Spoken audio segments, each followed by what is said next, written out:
Steve Ranazzisi night. Guys, welcome to the Conspiracy Castle. I'm your conspiracy asshole. Primetime 99 Alex Stein. And we got a very interesting topic tonight we're going to dive in. We got to get mentally hyped, mentally right. I'm waking up Sky Bear. Let's go!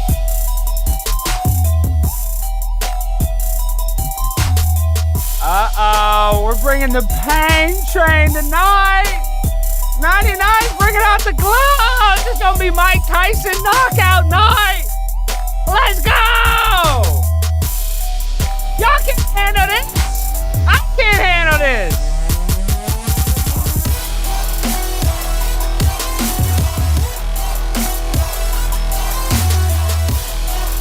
You know I got the orange Illuminati and the socks and the sandals, cause I be looking fresh.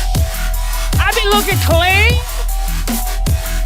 You know how I do this. I'm 99 Alex Stein on the grind all the time. One speed, full speed.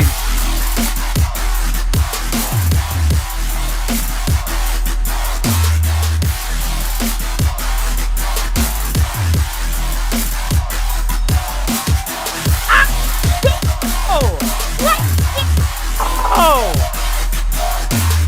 It's right to go!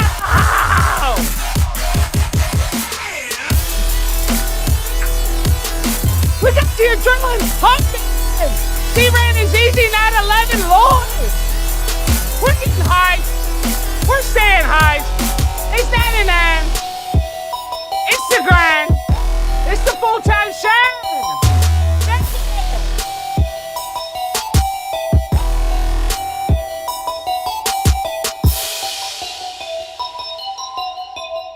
Is it still playing? Is you still playing with my heart? Pulling me by my heartstrings.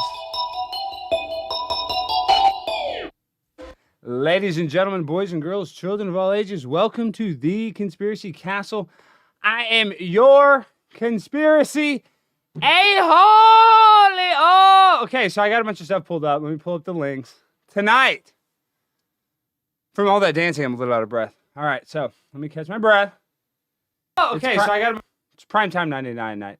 What I'm saying is, woke up today just looking for the smoke, as they say in the business. And I was just watching a video, and I could play it later, but if an NBA player, Kwame Brown, it has nothing to do with this video. And in Kwame Brown, this NBA basketball player, is getting mad because on another NBA podcast, they were making fun of him because he was the first overall draft pick in the NBA draft in like 2006 or something. And he was not that great of a player. Had a long NBA career. Was a good player. Not the overall.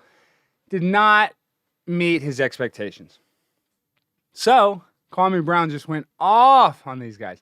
And I will play the Kwame. Let me write Kwame Brown. I just don't want to play it in the first 2 minutes.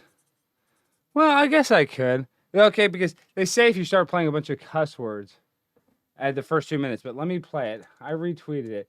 This got me so hyped up because I don't even understand half the words he's saying. That's part of the reason why I liked it as well. Let's see, where are you, Kwame? I just had you, Kwame. Well, okay, let me pull it up. I'll just do hashtag Kwame Brown videos. Okay, let's see, where is the Kwame video? Yo, man, I'm talking about somebody like. Okay. This is it. So this video got me kind of pumped up. It got me in a little bit of a 99 on the grind mode. Me? Boy, you need to stop, boy. I done told you. You done stepped in that goddamn quicksand, boy. I don't gotta lie and make up shit. The only joke you got, boy, when is this basketball joke gonna run out? You keep hitting me with basketball jokes. I keep hitting you with your real soft ass, punk ass life. Now. Okay, so we'll watch this whole video, but now let's show you guys a little context what's going on, because I realize you guys didn't know. Jerry, because wasn't Jerry over in Memphis that gave you guys foul? Well, we traded Marc Mark, Gasol, yeah, that's what people, right? oh, you got him for nothing, not Right. realizing that what you guys gave him was Marc Gasol. And Kwame Brown. And so, Marc Gasol. and Right, So that where he touched him right there and he starts smiling. That's Ginny Buss, who runs the Lakers. So that just shows you how fake sports are, but whatever. I don't want to get into Ginny Buss, but God bless her soul. They're clowning him. They're clowning Kwame. They go, even though Kwame was in that trade, they're clowning him. So watch his reaction. Watch his reaction again. So Marcus and do you played with Mark? No. That was a one-man trade. You just used the name.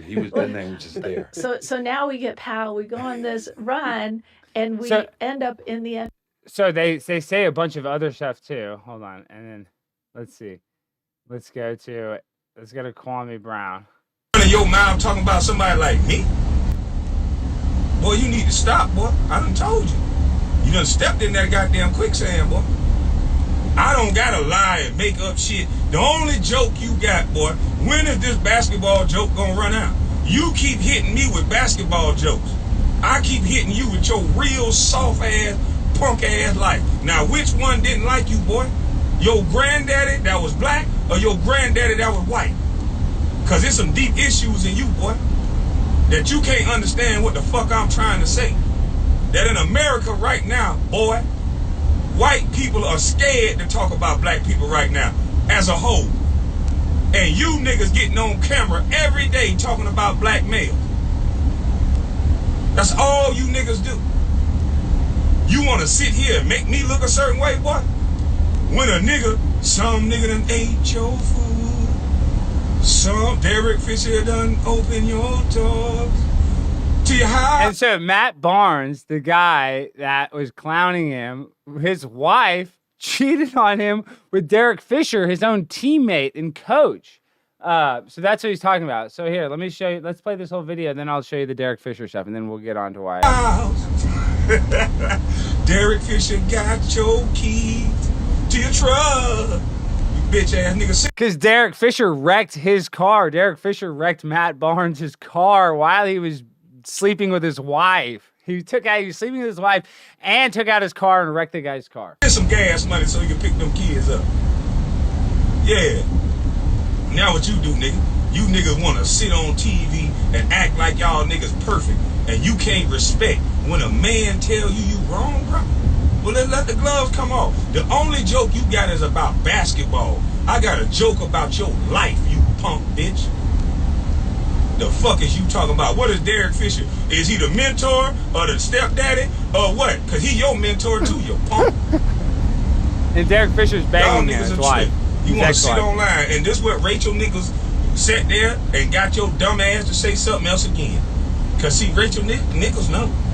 I'm gonna say that might have been Rachel Nichols, not Ginny Buss. I don't know who that was, but he's bashing Matt Barnes, who's Matt Barnes' wife, you know, was banging Derek Fisher. So he's really bringing up a sore subject. Very interesting. Keep going. There and got your dumb ass to say something else again. Cause see, Rachel Nichols, no. I'm gonna say something. I ain't got shit to lose. I don't got no big podcast. You the dumb nigga that keep responding to a nigga that you bigger than. You stupid motherfucker. You ain't learned nothing because you think you tough. A light-skinned nigga like you with slick ass hair should be acting like Drake and taking niggas' girls. But no, you getting your girl too because you want to be a thug. You want to smoke weed and play cards all night, punk. Wow, dude, he just went after him, and I'm on Team Kwame's. Now there's another video. You running your mouth. Okay, hold on. I haven't heard this one yet. So let's. I ain't never been the best. Okay. I ain't never been the best. I ain't never been the smartest. I ain't never been the finest. I ain't never been none of that. But you couldn't tell me that you wasn't gonna have to prove none of that to me. I think I deserve the best girl in the room, the best looking one. And I'm gonna try for it. I think I deserve everything. I don't use no excuse. I don't use no crutch. And now all I see is the media and these clown ass niggas that they put out front. All they give kids and give people is a crutch and a reason not to do something. If these niggas get on their podcast and tell these kids how they became themselves, you giving them a roadmap. Every nigga that did what I did, you had to give something up. You had to not go out with your friends some nights. You had to get your ass in that gym. If you went to college, you had to do some extra studying. Why these niggas ain't getting on their podcast saying that? Wow. Why they getting on their podcast talking about there's some white man stopping them? When do men start talking like that? Wow. My brother. Dude, Kwame Brown. This guy is a G. First overall pick. And he had a long NBA career. He was drafted by Michael Jordan. He was drafted by Michael freaking Jordan. And so let's see if there's even more clips of them talking about it, because I want to hear that. They clown him one more time. They try to clown him, Kwame. But Kwame's a beast. Let's see. Let's see. Mom, because I don't like the way you started. Fucking mom. Because I don't like the way you started this shit. That better be the last time you mention my name, Becky. Fuck you talking about a nigga with a finger wave talking shit to me. That shit. Nigga, that go against everything I know. A finger wave head ass nigga talking shit about me. That his wife fucked his teammate. Boy, stop. Becky. So basically, he's clowning these guys to the fullest. Let's go to Kwame Brown and let's go Matt Barnes. Let's see if we can see the Matt Barnes clip. Because on the Instagram, I know I liked it on Instagram. Let's see. This is it. This is it. Is Michael Jordan. Right. We know Michael Jordan. Okay. And your idol is Michael Jordan. Right. We know Michael Jordan. We know Michael Jordan's personality. Right. Imagine that personality Slapped him in the face. going towards a 18-year-old kid. You know, just bullying. Yeah, and on top of that, Kwame was drafted at 18. I mean, he was drafted, it was like 17 years old when he was getting courted to go to the NBA and drafted right, I think, because he turned 18. You know, and you got to remember, he's around his peers. You're not his peer. Right. You know what I mean? You're not his peer. These are his peers. So when you're making him look little to his peers, he loses his confidence. So when I get there, he doesn't have confidence. You know what I mean? So it's trying to build. And Gilbert Arenas, this guy is, Agent Zero. He played with Kwame Brown in Washington. This man child up. And when I mean man child, you're talking about just a big country human. Yeah. You know what I mean? So physically I called him the show pony. He's a show horse. Yeah. You know what I mean? Probably couldn't race.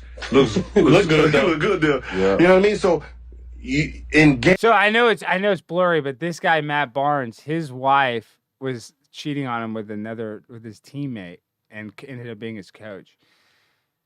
So what I'm saying with all of that, now you're like, Alex, why are you showing me all this stuff about the NBA and the arguments in the NBA? I know that is a little random, but I was just this feud got me a little hyped up. Sadly, I don't know why I'm sick in my head like that, but it did. It got me a little like fired up earlier, and I was kind of like, man, what do I want to talk about tonight? And I was looking at the news, and the news is just lame crap. Oh, Joe Biden, some blah, blah, blah, blah, blah. And then on my suggested videos, I want to say before I go into, we go into the spiel, I figured tonight, I might not make, some super long stream. I might try to keep it. Yeah, tonight is kind of cheaters vibe. I was like, I might try to keep it like 45 minutes, try to just see if I can get some views, try to make some content that maybe gets views. I'm just being honest, we'll see, because what I'm saying, it got me so pumped up. I was like, oh, I'm so interesting. I'm looking at that Matt Barnes stuff. I'm doing an hour of that, and I was like, soy boy alert, full soy boy, silk almond milk, vanilla flavored, guys, less sugar. Let me tell you something. When the soy boy alert comes out, this is not a good thing for anybody. Not for Steve Ranazzisi. Probably not for you guys watching out at home. Because when the soy boy comes to play, primetime 99, when I go soy, silk life, dog. I'm be silky smooth with a knife in the back, twisting it, almond life. Okay. And that's metaphorical, guys, obviously, but it's a soy boy night, and I emptied this. Boy, I played a soy boy drum. Do-do-do-do-do-do-do. Because it's a soy boy alert. I hate to say it. I'm seeing, on this thing. Hot water this morning. I saw this was suggested in my YouTube thing. Then I kind of went down a little bit of this kind of a Steve Ranazzisi rabbit hole. So we'll watch this. I figured what we'll do is we'll watch this. We'll watch the Steve Ranazzisi thing. We'll go soy boy mode, primetime 99 mode. And then we'll break down his, listen to, I have it keyed up where he told the story on Mark Maron's podcast. So I figured why not just listen to that, give our genuine impression, because before I even dive into it, now in this story, Steve Ranazzisi lied for, now that's probably a 20-year-old lie because this was 5 years ago, that he worked on the 54th floor of the South Tower on 9/11 and that he barely got out before, he went to work that day and barely got out before the plane hit. And then he told stories that he saw the plane, then he told stories that he heard the plane. He's just full of crap. But this is what I'm saying. This is what's important. This is what I want you to get out of what I'm trying to say, is this right here was a man that was so desperate that he was actually at the forefront of the victimhood culture that we're currently living under today. That's right. We live in a society where people can gain the advantage on other people through manipulation and making them feel sympathy for them. So that's where we live. We live in this really depressed society where people actually get self-worth out of climbing the system by making people feel sympathetic towards their plight. Not understanding that everybody has a hard life, no matter what, no matter what's happened in your life, no matter what age you are. And I'm not saying that other people haven't had harder lives than other people. Life is not fair. What I'm saying is we all have issues. The only difference is some people choose to use those issues to get clout in Hollywood and use them in podcasts and stories to gain followers and get booked at comedy clubs and to make a career in entertainment. And some people use victimhood to, cheat the system basically today in order to get sympathy, in order to get social agendas put ahead, in order to basically lock down the entire society is based on the opinion of a few people that feel like they're victimized. So it's really a sad thing, but somebody doing this, a white male with every advantage in life possible, and I'm not going to sit here and tell you that systemic racism doesn't exist, because it does, because, listen, we know that cops had, profiling laws where they're able to profile people and pull them over based on their race and ethnicity on the highway in Texas, that the highway patrol was able to do that. So I'm just saying, most of the people in jail are nonviolent drug offenders. How racist is the system? I don't think the racism is as bad as they say in the media. No, but I'm just saying there is racism. So I understand some people have been victimized. I don't want to try to sound insensitive to people and sound like, oh, everybody's had an easy life. We haven't.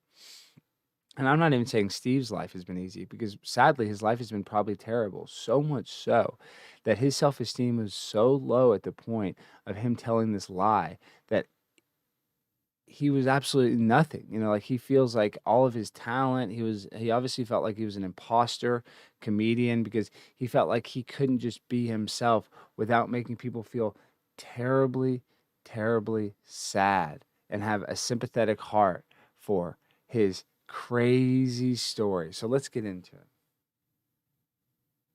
Coming clean over a lie he's been telling for 14 years. Steve Ranazzisi now admitting he lied about escaping the Twin Towers on 9/11, confessing he wasn't even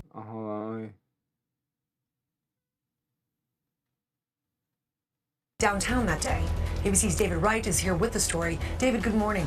Good morning, Lara. There have been a few 9/11 liars over the years, borrowing someone else's tragedy to give their own lives meaning or value. But this guy built a career in Hollywood, starting, ironically enough, with a job on the show Punk'd. Well, it turns out he punked everybody. Could you recommend a dojo? You've probably seen him on those ads for Buffalo Wild Wings. Hi, I'm Steve, and I've helped millions claim their fantasy football riches. Or starring in the FX sitcom The League. Let's get back to the draft order, please. His stand-up special is due to air on Comedy Central this weekend.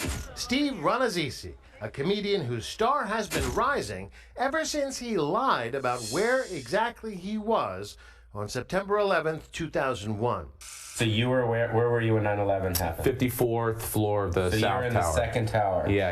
In 2009, he told Pauly Shore and friends he was working at Merrill Lynch when the first plane struck the North Tower. I walk outside, I see the fire and everything, and then I watch the second plane hit the second tower. The story even more vivid on Mark Maron's podcast. and then it just bang. While you were standing right there. Well, it's like underneath a giant overpass that was... And all your coworkers were upstairs? Yeah. A few small details have changed over the years. For instance, in one interview, he didn't see the second plane hit. He heard it. And then I heard the plane hit our tower. His route home changes too. Got to walk across the Brooklyn Bridge back to Brooklyn where we live. Oh my God. Later, a different bridge. I walked across the Manhattan Bridge. But the essence of the story that he told us recently... Dude, he can't even get the lie right, which bridge he walked over. What an imbecile. What a sick human being playing a victim. This guy's probably had a terrific life compared to most. Probably had every opportunity whatsoever. And he still has such low self-esteem that he's going around to Pauly Shore, to Mark Maron, to his comedic idols in order to get clout. Like, if you guys think those kids in the TikTok houses doing the TikToks all day are sick, this guy is a million billion times worse. A person, I don't know those TikTok kids' name, but a kid that dances around in his Speedo or whatever around a pool is much more honorable, a billion times more honorable than this coward could ever be, because whether or not you like it, 9/11 was the biggest trauma-based mind control event in the history of our existence, at least our recorded existence since I've been alive, or since I think modern mankind. The worst attack on the United States. Now I believe it to be a false flag, but what I'm saying is that attack was done under the guise to influence us to feel a certain sort of way, and what that is called trauma-based mind control. That's when you watch the towers come down and you see a snuff film. You see literally people dying right in front of your face. But the problem with the trauma-based mind control is that it's very effective. It works. That's why they use it. That's what's going on now. It's constant trauma-based mind control. That's why the media use it. That's why advertisers use it. That's why marketers, public relations, whatever, everybody uses trauma-based mind control. If they can scare you into buying their product, they will, because it's the cheapest, easiest way to go. So my problem with Steve is that he is using actual trauma-based mind control to help his life. He's the one using it. And I could give him a break if he lied about probably anything else, dude. I could give him a break on anything. I'm a bail bondsman. I don't even hate Steve. I just feel sorry for Steve. I feel very, very sorry. I don't hate the guy. I'm sure he's actually a nice guy. But it's just seeing an individual this sorry, this hungry for clout, that he would use this story to gain an advantage in a very competitive industry. The comedy field, the acting field is one of the most competitive industries. I mean, the margins are razor thin on who these casting people choose for a show. So you got a guy that looks like Steve Ranazzisi. You got a guy that looks like me or somebody. You got a guy next to him. And some guy has a more interesting backstory that he survived the terror attacks on 9/11. A casting director is going to use that because that story has cachet. That story is interesting. That means, when they're doing press releases and this and that, it always has a talking point. Then the director and the casting director, they feel like they're virtue signaling because they're hiring a survivor that survived a terror attack. So this is the problem. It's a never-ending lie that he started, and now people are gaining clout through him, with him, by him. And the only reason that he ever came out with the truth is because he got busted. So here, let's finish watching this. And like I said, I don't hate Steve. Steve is probably a nice guy, but he's just a coward. He's the lowest of the low, and the fact that he needed clout this bad just shows that he's no different than all of society. He has no self-esteem whatsoever and has no self-worth. As a week ago was that the trauma of 9/11 convinced him to quit the financial industry and move to LA to get into show business. And it was all a lie. Let's listen to that one more time. Across the Brooklyn Bridge back to Brooklyn where we live. Oh my God. Later, a different bridge. I walked across the Manhattan Bridge. But the essence of the story that he told us recently as a week ago was that the trauma of 9/11 convinced him to quit the financial industry and move to LA to get into show business. And it was all a lie. He never worked at Merrill Lynch, wasn't in Lower Manhattan on 9/11, In fact, Merrill Lynch didn't even have an office in the Twin Towers. When the New York Times confronted him, Ranazzisi came clean. "I was not at the Trade Center that day," he said in a statement. "I don't know why I said this. This was inexcusable. I am truly, truly sorry." Well, Buffalo Wild Wings and Comedy Central told us they're disappointed in him and are reevaluating their relationship, but they have yet to pull him off the air. FX is actually standing by him, saying they believe the apology was sincere. But he apologized after he got caught. Right. Yeah. Right. Okay. Yeah. So the story changed over and over. All right, David. Right. We thank you. Yeah, there we go. So, and then let me see. Let's key up. This is the podcast with Mark Maron. Your parents just, convince you that there's no future. Yep, get a safe job. Right. And then I went to, I worked in Merrill Lynch for a year and a half. He never worked at Merrill Lynch. This is him on Mark Maron's podcast. Now, this is him telling the lie on one of the most famous podcasts. Okay. Accountant or broker? No, I was an account manager, which basically meant I was the liaison between the brokers and the clients. I would take people out to lunch, take people out to dinner. Party starter. Sort of the party starter of Merrill Lynch, yeah. Until our... Oh, he's the party starter of Merrill Lynch. Sure. What a liar. He couldn't say anything, professional about the job. Oh, yeah, you take people out to lunch, you get them shit-faced. Now, I'm not saying companies like that don't have liaisons to go out with people, but give me a break, Steve Ranazzisi. Building got hit with a plane, and... Oh, Christ. Yeah. Look how he casually says it. Oh, my building got hit by a plane. Oh, man. Starter. Sort of the party starter of Merrill Lynch, yeah. Until our building got hit with a plane, and... Oh, Christ. Yeah. The party ended right there. That's... Yeah. Oh, just casually our building got hit by a plane. Give me a break, Steven. Like I said, I don't want to come here and yell at you like Kwame Brown and all those guys. I just want to say I feel so sorry for society that these are the people that we put on a pedestal, because this is our cancel. I mean, this is not the cancel culture. This is like the virtue signal culture that we have. The people that, even though the CDC says you can take off your mask, the people will keep them on forever. Yeah, that's where the part. I worked on the 54th floor of the second tower. Get the fuck out of here. Yeah. Did you evacuate that day? I was there, and then the first tower got hit, and we were jostled all over the place, and then the Port Authority. He just said the first tower got hit, and he was jostled all over the place. Think about how disgusting that is for the people that, let's go to YouTube. Even though I think the footage is digital, let's go footage of planes hitting Twin Towers. Okay, let's just see. Let's see if we can go to filters. Now, this is really scary. Inside the Twin Towers. This documentary is freaky. Okay. Let's see. This is a reenactment of what it was like. I mean, here, let's see. This is what Steve Ranazzisi says that he witnessed. Give me a break. Those are finished. We're going to go up on the top.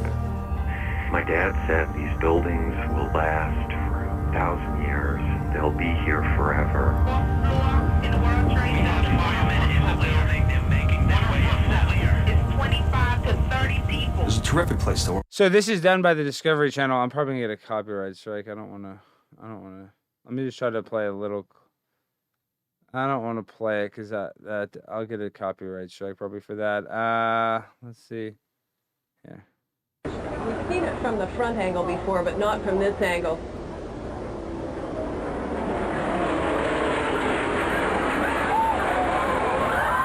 Now, to me, that looks totally fake, but you know what I mean. Let's look at this. This is this is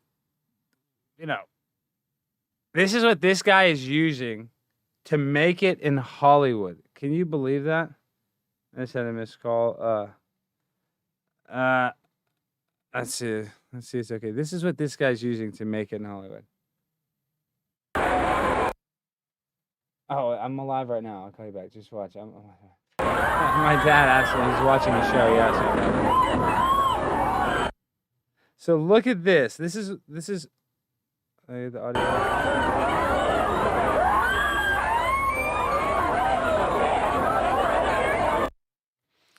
So say what you will about 9/11. That is trauma-based mind control, and this is what this guy is using as clout. With Mark Maron, the top comedian, this guy's the #1 podcast at the time when this came out in the world. He came on the loudspeaker, and they were like, hey, explosion in Tower 1. Things are being taken care of. Everyone remain where you are. Stay calm. We're figuring things out. And I was like, well, I'm going to go check this thing out. So I went downstairs, walked outside, saw all the pandemonium, and then about 5 or 6 minutes later, and then it just bang. While you were standing right there. Well, it's like underneath the giant overpass that was overhang that was right by. And all your coworkers were upstairs? Yeah, but I you know. He just said that he watched it from an overpass and then said all of his coworkers were in the building still. What a liar. What a liar. This guy is the worst. Let's go back. 6 minutes later, and then it just bang. While you were standing right there. Well, it's like underneath the giant overpass that was overhang that was right by. And all your coworkers were upstairs? Yeah, but I you know, I don't know. I couldn't tell exactly where it went in, so I had no idea. Right. So I called up to the office, and they were like, it was pandemonium. Like, we're on. Now he's saying after the tower got hit, he was able, I guess they said the tower got hit in the 90th floor, 92nd floor, or whatever. So he's on the 54th floor. So he's actually saying that he was calling them. He's, oh, hey, how's the office? Is it okay? Hope the janitor cleaned the bathroom. I got to go number 2 and then when we go back in the building. What does he mean? He's calling the office and having a conversation. Wow. We're on our way down. And then I just started fucking booking it. Oh, my God. And I got to about West Broadway when I stopped and caught my breath. And then they watched the second tower fall. Our tower fell first. It did? Yeah. The second one that got hit was the first one to fall.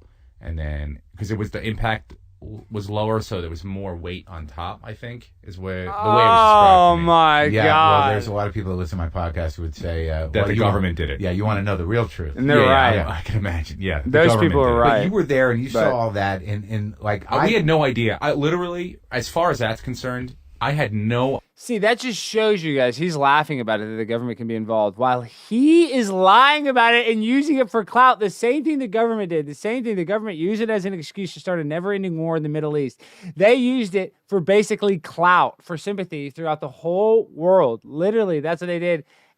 And this guy is doing the exact same thing. What a fraud. What a joke. No idea what was going on till 3 hours into it. I just thought it was two drunk idiots. I couldn't tell the size of the planes or anything like that. I just was. You thought really it was two drunk idiots? Like they were up there the going, second time, watch this. The second time I was like, well, something's going on here, but it did not dawn on me that. Well, you must have been in fucking shock. I mean, for fuck's sake. I mean, walking across the Brooklyn Bridge, like it was literally 100,000 people. Oh, this is the best. Before that, this is the best. This is the best. Oh, this is the best part of my lie. Ooh, my lie. This is the best part, Mark. You're gonna like this. So I'm making up all this shit out of my beehole. You're gonna love. This is the best part of my poop that I'm saying. I'm giving you on a silver platter. Here's the best part of my poop poo. I'm like, all right, I'm out. Let's go. He's like $500 to Brooklyn, and I was like, what? And he was like, yeah, I can only make one trip out. They're shutting the island down. And these two brokers got in and jumped in the car and took off. You paid it? I didn't pay it. I was like, what? $500? I'm an accounts manager. I'm a party starter. Yeah, I'm the party starter.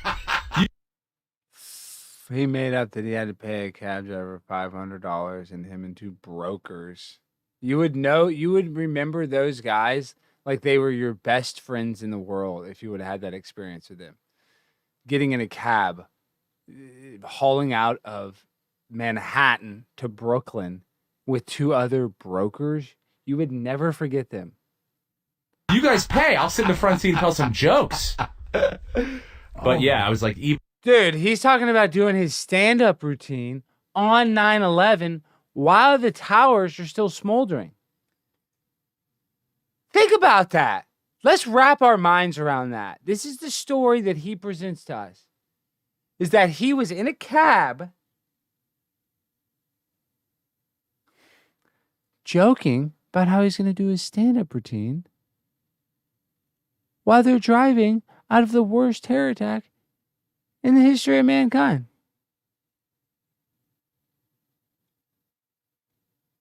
Wow. That is some sick, sick stuff. Some real low self-esteem stuff. And let me tell you something. I've had low self-esteem. We've all had self-doubt. We've all had low self-esteem. Can we raise it? Can we work on ourselves? Can we show self-improvement? Yes, of course, guys. Remember that. It's never too late. Freaking turn these things to 11 and improve your life for the better. There's no doubt about it. But think about being this low and this desperate that you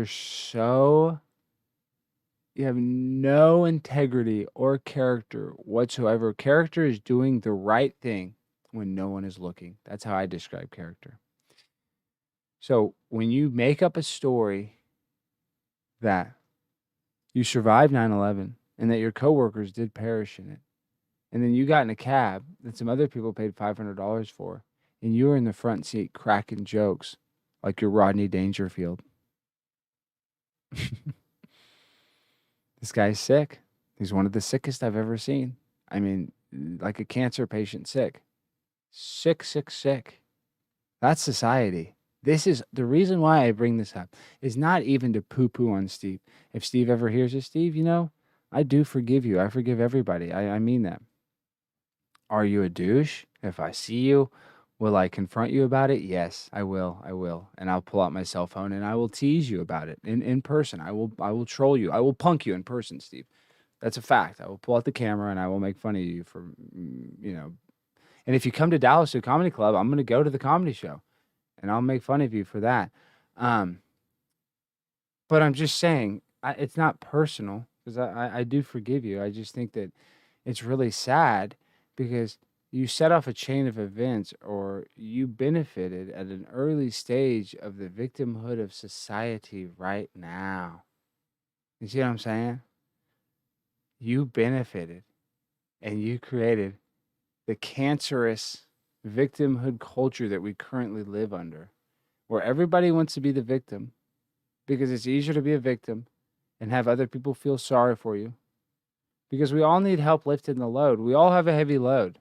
We all have a large burden to bear. I promise you. I promise you, no matter how bad your situation is.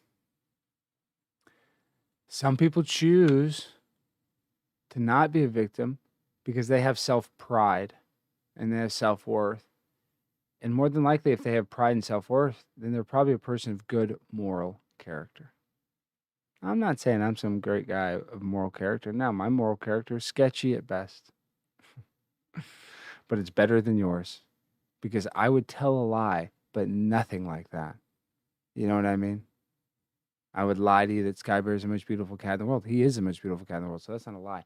What I'm telling you is I would never use trauma-based mind control of 9/11 in order to further my career. And that's what I'm trying to do is expose 9/11. Try to show people that the story that they presented out to us was a lie. The 9/11 Commission report has more holes than a pound of Swiss cheese. It is garbage. Our government was complicit. Israeli's government was complicit. Saudi Arabia's government was complicit. And it was an orchestrated attack. And if you think Muhammad Atta with box cutters was able to, defeat the greatest military organization on the face of the earth, you're insane, okay? Are you as insane as Steve Ranazzisi? No, you're not. You're not even close. Even in times of strife, it's still how much did it fuck you up? I mean, mentally, because my ex-wife was down there. She worked close by. Yeah. And she was traumatized. I mean, outside of being married I had problems. to me. I still had dreams of those falling dreams. My wife. He still has dreams of falling.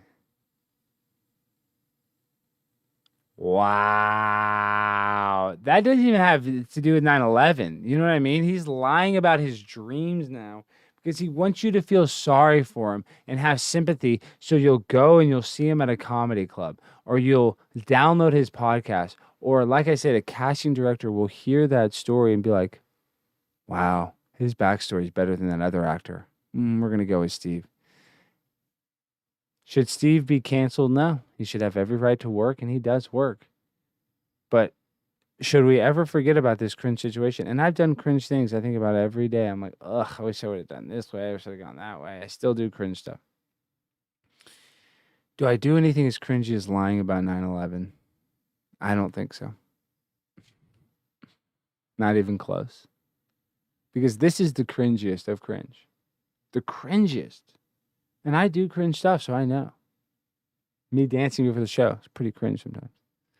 This, though, is the king of all cringe. I'm the king of conspiracy. You, my man, are the king of cringe.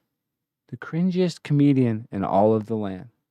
Nobody will ever be associated more with the word cringe or the idea of being cringy than Steve Ranazzisi for using 9/11 and the terror attack and never-ending war in the Middle East to manipulate people through trauma-based mind control to make them feel sorry for him so that he can be a victim in order to further his professional career and personal life.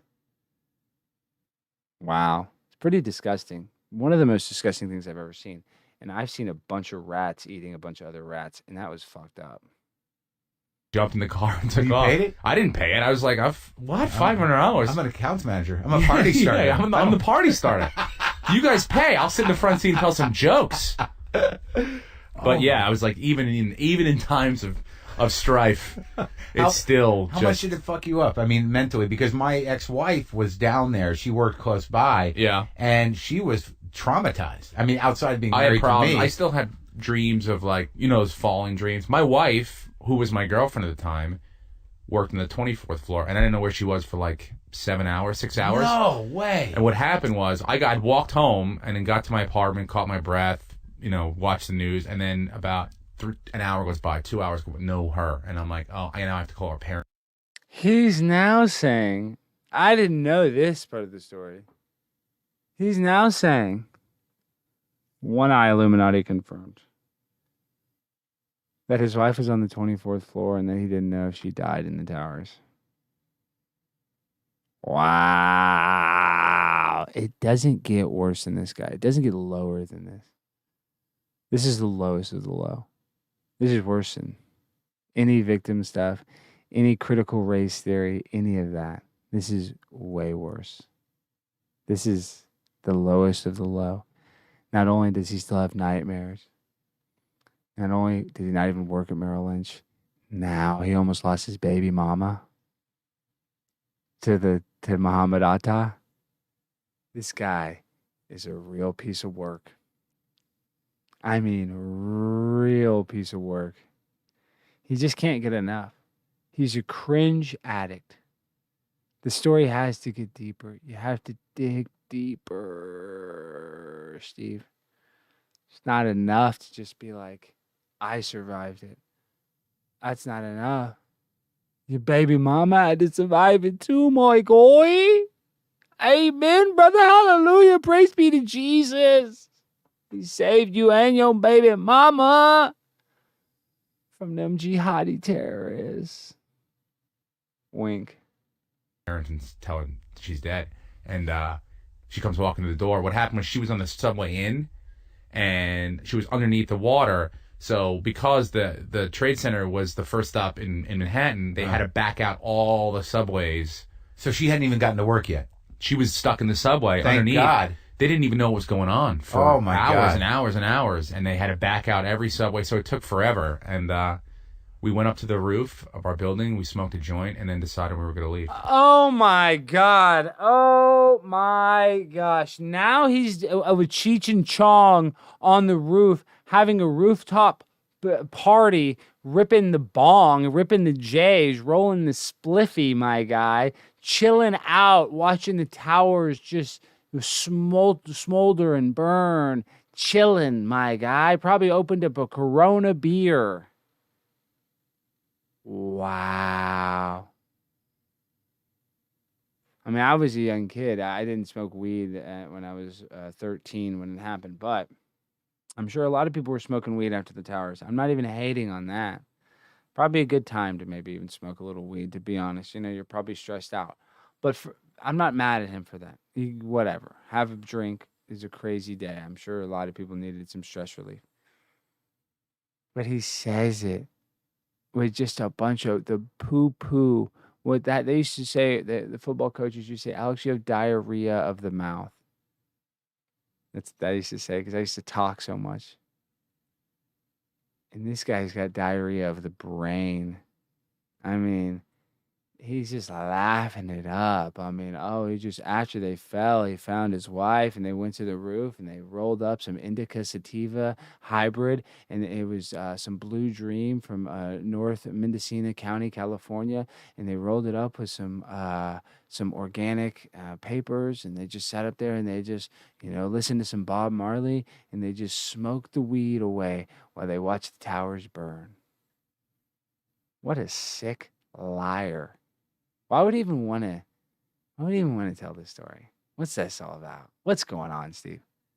Come on. I mean, I don't think a therapist could help this. I think this is like something happened to Steve at a young age or something. I don't know, but he was raised without any character whatsoever. None.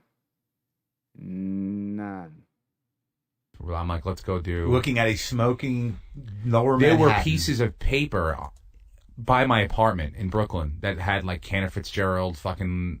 I was on the roof of my apartment in Queens. Were you really? Yeah. I mean, and you could see everything, right? Yeah. Well, I mean, what I remember about that day more than anything else is it was fucking clear and beautiful. crisp. It's a beautiful day. Unbelievable. Not and a sound. No. They shut everything down. There was not a fucking sound. Yep. And it was horrible because the woman who lived upstairs from me, she was killed. And, it was awkward and horrifying, because like that day, I didn't know what was going on. Then See, you can tell the way Mark's talking that his neighbor probably really did die, like the way he's just talking. He just sounds more passionate about it. Now, we can go back when he asked Steve, about your coworkers, he literally is like laughing, being very just, cavalier about it, to be honest. And when Mark, and I'm not saying I like Mark Maron, he's the biggest virtue signaler, social justice warrior. Ugh, Mark Maron makes me sick today. Ugh, I can't. I used to love Mark's show. I used to like his show a lot, too, his TV show on FX, but he stinks now. as news started coming in, when I literally turned my computer on, the first tower had already fallen. And I was like, was this a joke? I mean, I couldn't even process it. Really? Yeah, and then I went upstairs and you just saw just this smoke. Yeah. And then I watched the second tower go down on TV. And then my ceiling started leaking. So I went upstairs and I'm like, what's going on? I mean, can you fix your fucking... And then they were all sort of like waiting to hear about their mother. Oh my God. And I felt like such a douchebag. I'm so sorry to hear about this. It's all right. I can... It's okay. No, but you still got to get this... You don't want to... I mean, No, it's damaged. Water damage and this mold. And then now who dies? Yeah, exactly. You, 20 years later. About the just laughing about the mold damage. And mold damage is serious. Just having a good old laugh. 9/11, the funny laugh thing that we can just laugh about because it's funny, because we're going to use it for clout, because you're going to get a good job and this is going to get a bunch of downloads and this is going to go viral. But I'd have to think that Steve would have known or had some sort of feeling that at one point they would figure out that he was lying. I mean, maybe not. I mean, maybe you can just take a lie like that to the grave. I don't know. But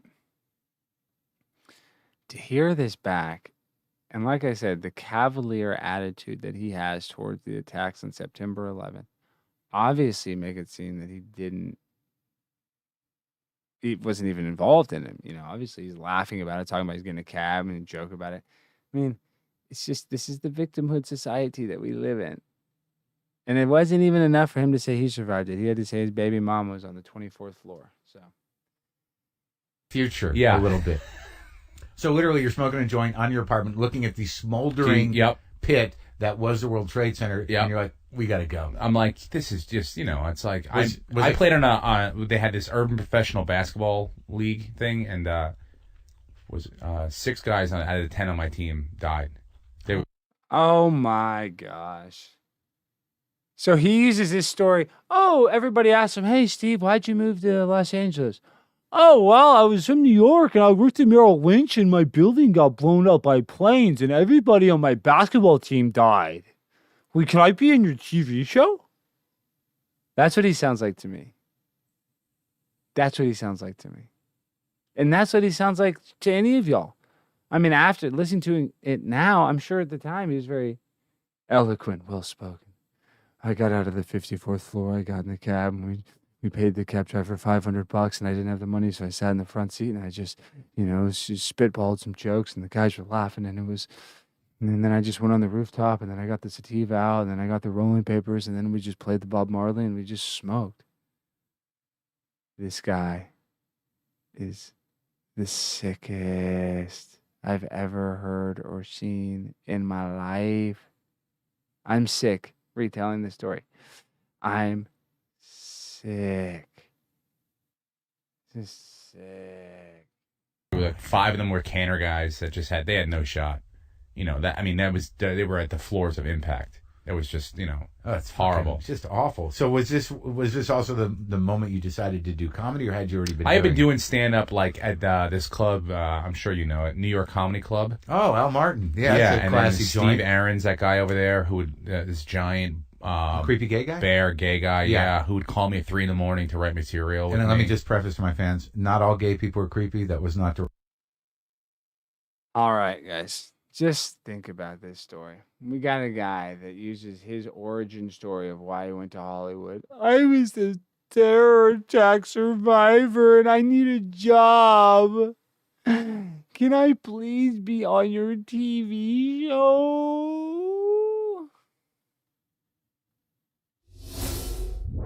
What a sick person. Steve, I know you're friends with a lot of the guys on the show. You're a fan of the show. You've been on the wrap-up show a million times and stuff. And I thank you for coming in because I know it ain't easy. I'm sure you're nervous. So the biggest moment of his career, he gets to go, for any comedian, usually a huge moment, is to get to go on the Howard Stern show. It's one of the biggest things. And Howard will never have guests again. He's at his home studio, so I'll never get to go on the Howard Stern show, but he would never let me on because I would crush the king of all media because I'm the king of all conspiracy primetime 99, Alex Stein. But I digress. So for any other comic, this would be like the coolest thing ever. Howard Stern calls you into his studio. As much as Howard Stern sucks today, don't get me wrong, the guy sucks. Still a notch on the belt, a huge achievement. Very respected guy. Howard Stern's one of the best broadcasters there ever was, whether you like him or not. I'm just telling you, when you get to this stage, he has to go on stage as the 9/11 liar and play this part. And it's really just sickening to me that his clout actually worked. Now, is it downhill from here? I guess. I mean, he's still touring. His life's still going on. But he will always have the stain that he did the Howard Stern show, but it was when he had to come clean about lying about being a 9/11 survivor. So he's just such a coward with no integrity or character that he made it to the top. But when you get there, when you get to the studio with Howard Stern, the biggest, brightest broadcaster there ever was, the king of all media, you have to sit there with your tail between your legs like a little baby back bitch and fake apologize and get humiliated in front of the entire world. And it's still not a, just punishment. But it just makes me sick to see a guy fail up like this. This is one of the biggest examples of failing upwards that I've ever seen. To get caught for making up a lie that you were a 9/11 terror attack survivor and then get to go on Howard Stern. Of course, you have to go on Howard Stern and sound like a little babyback bitch, but Howard Stern's already kissing your ass a little bit because he wants the story. I thank you for coming in because I want to understand this whole thing because, it does seem like I can't wrap my head around it. So Steve got into controversy when it came out. Did you out yourself, or did somebody bust you? The Times. The New York Times, yeah. New York Times figured this out. Did you figure out how they figured out that you were lying about your experience during 9/11? Did you ever figure out how they busted you? No, I don't. I don't know how they figured it out. I mean, there's videos out there, obviously. That's the sources they cited, but to be honest. Yeah, the videos you're talking about is saying multiple different stories. So somebody that's probably a Steve Ranazzisi fan was like, oh, wait, he said probably somebody from New York, probably somebody that was involved with 9/11, or a family member was, who knows. Probably was like, well, why did he tell the different story? Why is he laughing? Why is he being all cavalier about this thing? He should be really sad and somber, really grateful or positive. Like, oh my God, that's how you should be. That's how I feel like if this is genuine, you'd be like, I mean, every day is a gift. I survived 9/11. I'm Steve Ranazzisi. Like your life is short. You got to take advantage. You got to move to California. That's how you would really be if his story was genuine. I mean, he would be he might not have that much gusto, but he would have gusto. He wouldn't be like, yeah, well, my wife was on the 24th floor. Luckily, she survived too. And we got in a cab. We paid him $500. I was in the front seat just cracking jokes. Yeah, Mark Maron. Yeah, I survived 9/11. I was smoking weed on the roof, watching it burn. Yeah, Mark. He'd be like, Mark, I lived. I was like, man, I'm not wasting another moment working for Merrill Lynch. I was smoking weed. I got high. I was like, honey, we're going to California. We're getting away from this. No, he's like, yeah, we were smoking weed. We're like, I'm going to go be on a TV show and lie to a bunch of casting directors and say that I was, survived Muhammad Atta's attack. And guess what? He failed all the way up to the biggest broadcaster ever, the Howard Stern Show. To be honest with you, it was a complete out of the blue situation. I got a phone call on a Monday. It had to be either a friend or a family member knew you were making this story up about being in the Twin Towers when they came down. Because it's the only way a guy would even bother investigating this, don't you think? Perhaps. I don't know. I mean, it's been 14 years, obviously, and so. Time is, as the stories come out a little bit, there were waves of the story. In the beginning, it was sort of something that I said, and then I did some podcasts a couple of years later. But then, since then, no one's ever talked about it. Like you said, I was on the show, The League, for the last 6 years, and no one ever asked me in an interview about it. No one ever asked, You said it on the biggest interview ever, so it came up, Steve. See, that he's continuing to lie. I mean, when you say it on the Mark Maron podcast, and it's the biggest podcast in the world, and it gets replayed over and over. Dude, it gets played for eternity, even after the fact. So even though you had 6 years, you weren't always talking about it in every podcast. That podcast lives on. So you said it on the biggest stage, the lie, to the biggest media outlet you possibly could. So you're acting, he's just acting very indifferent. He should be on here crying, sweating bullets. Oh, I'm sorry. I feel terrible. But because he's low character, because he has no integrity, because he has no backbone or spine, he's like in his head like, I'm on the Howard Stern Show. It freaking worked. I'm on the Howard Stern Show. I mean, this sucks, but I'm going to sell some tickets at a comedy club this weekend. I'm still on the league. This isn't that bad. If it was true. Have you, since this whole thing went down, do you ever say to yourself, why? I mean, do you say, like, are you aware why you lied about being in the Twin Towers? Absolutely. You are aware why? I'm becoming more aware as I speak to. So he goes, are you aware of why you lied about the moon landing or about 9/11? Absolutely. And then, okay, and he's like, I'm becoming more aware. So he can't even tell the truth. He can't even, in 1 second, he says something, and he says like a totally different thing right after. People. Because sometimes when you make up a story like this, the easy answer is to say, well, I did it for some sort of attention or something. But I mean, the real deep why. It's called clout. That's what he did it for. There's got to be something deeply psychological about this. You want people to love you or. Do you see Howard Stern is nailing it? I hate to say it, Howard. He is very good at interviewing people. This is something very deep psychologically, so much so that Steve is a serious mental health issue. And I'm not a doctor, obviously, but to even want to use such a traumatic event, I remember seeing that day, asking my dad what happened and seeing the tears in his eyes, him holding back the tears, and just feeling so scared as a kid because I had no idea what was going on in the world. And I could tell my dad didn't know either. And it was just a very eye-opening situation. And for me, it was traumatic as a 13-year-old. And I'm not trying to get sympathy. Don't victimize me. No, I don't want any sympathy. Don't have any sympathy for me. But I'm saying it was traumatic for everybody. So everybody has a traumatic experience with 9/11. So what he's doing is he's tapping into with that lie. He tapped into your deeper inner part of your brain where you store memories.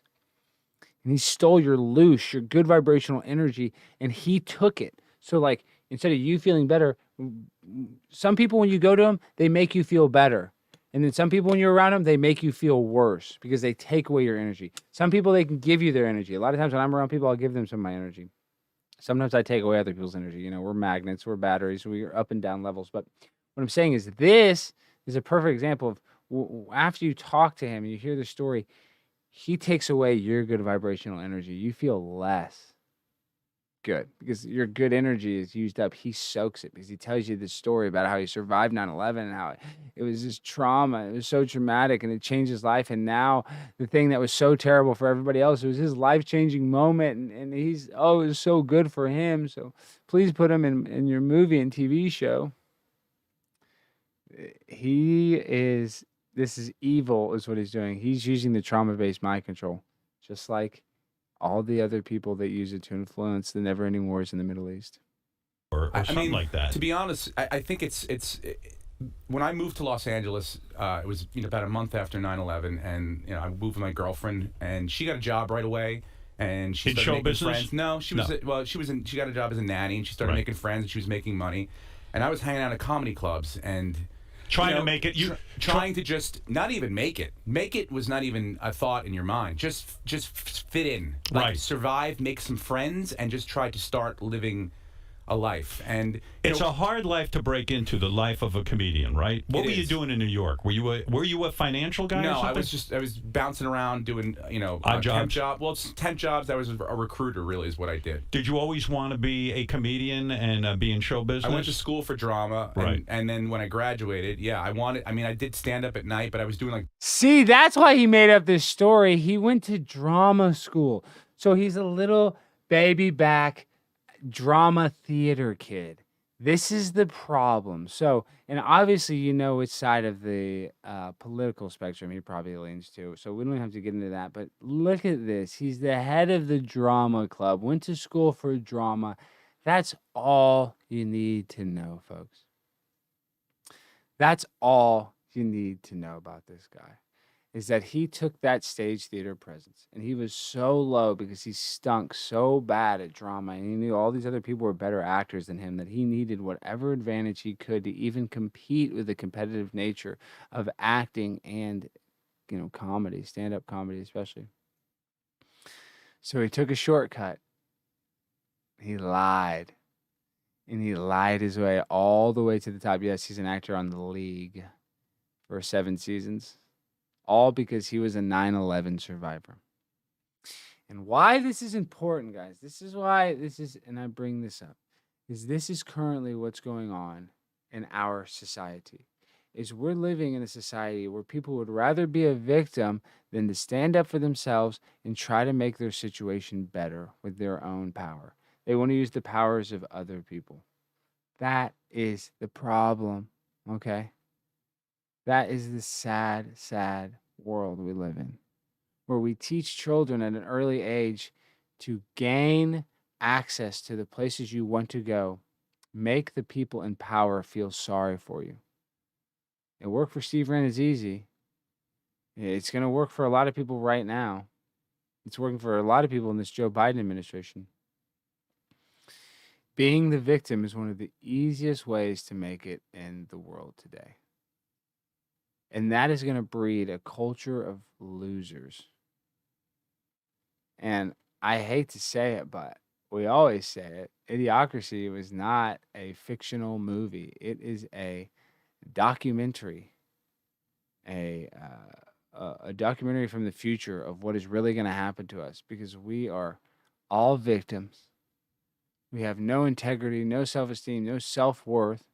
We're all being socially engineered by people that don't have our best interests. So much so that your self-esteem is so low and that you spend all that time in drama school and all that time, perfecting your craft, but that wasn't enough. You had to cheat because you have no integrity, Steve. Zilch. Zero. And now you got caught. And now you look like an idiot. And I know this is old news, but I'm just saying, I wanted to bring this up because this was, I wanted to make this video, and I wanted to make a shorter video for people to be able to watch this and really understand how and why our society is going in the current direction that it's headed. And how can we course correct? Well, I'll tell you guys, we have to dial into ourselves and realize that we are a spiritual being and that the sheer fact that we are here on this earth is basically impossible. So we need to take our life by the horns and not play the victim. Now, I'll tell you, it might in the short term make you successful. The homeless guy at the gas station that tells you that, his wife left him or whatever, that sad story might make you donate him $1, but it's poisonous in the end. I'm just saying this never works out in the end being the victim, because you have to constantly become a bigger victim. It's never enough. So then you become such a victim that you become nothing like Steve Ranazzisi, and you have no character and no integrity, and you have to actually be the biggest coward ever in the entertainment business. I mean, one of the biggest ever. I mean, other than, people that have actually hurt people. But when it comes to liars, this is one of the worst and sickest. To use the tragedy and the trauma-based mind control for clout is the worst of the worst. And that is what we are going to expose here at the Conspiracy Castle. Whether it's elitists or it's idiot drama club dropouts, it doesn't matter. Because we live in a world of hypocrisy. And this is a shining example of that. So what can we do? All we can do is open up our eyes and try to decode the lies. Somebody did. Somebody listened to him tell this story 5 different ways on 20 different podcasts, and they figured it out. It wasn't that hard. This should be a good example of what we can do as individuals, as independent journalists, as curious humans. We can crack the code. You can crack the code. I promise you. The person that cracked this code is the true hero. And that can be you, and that can be me. And I got a video idea we're going to shoot tomorrow. It might have to be multiple days of shooting, but I think this one is going to be the one that puts Primetime 99 Alex Stein on the map. This is going to be the #1 viral video. So I just want to say, I want to bid Steve a farewell and say, Steve, like I said, I don't hate you, bud. I really don't. You're just a man of no moral character, and you just have very low self-esteem, and that you probably need some serious emotional help. But what you have probably can't be fixed, sadly, because it's a serious, serious, serious point of no return, loneliness and sorrow inside your heart. Because obviously you have no self-worth. It's impossible to have self-worth and to make up a lie like that and use it for clout. And I can't wait to meet you, Steve, because that will be fun, and maybe that will go viral. But that's not the viral video I'm talking about. The viral video idea is totally different. But you guys know what time it is when it's Primetime 99 Alex Stein. You guys know what time it is. It's Primetime 99 time! Let's go, baby! Thank you for watching. I love each and every one of y'all. I couldn't do this stream without you. This is just a shorter video. Maybe we'll get some views. Give it a like. Give it a comment. Let Steve know that he's a fraud. But what do? He's a victim. All we can do is feel sorry for victims. So we'll do exactly what you want, Steve. I'm sorry, but I feel sorry for you. I feel that sorrow you want me to have. I feel totally sorry for you. Sorry, Steve. I love y'all. Peace and good night.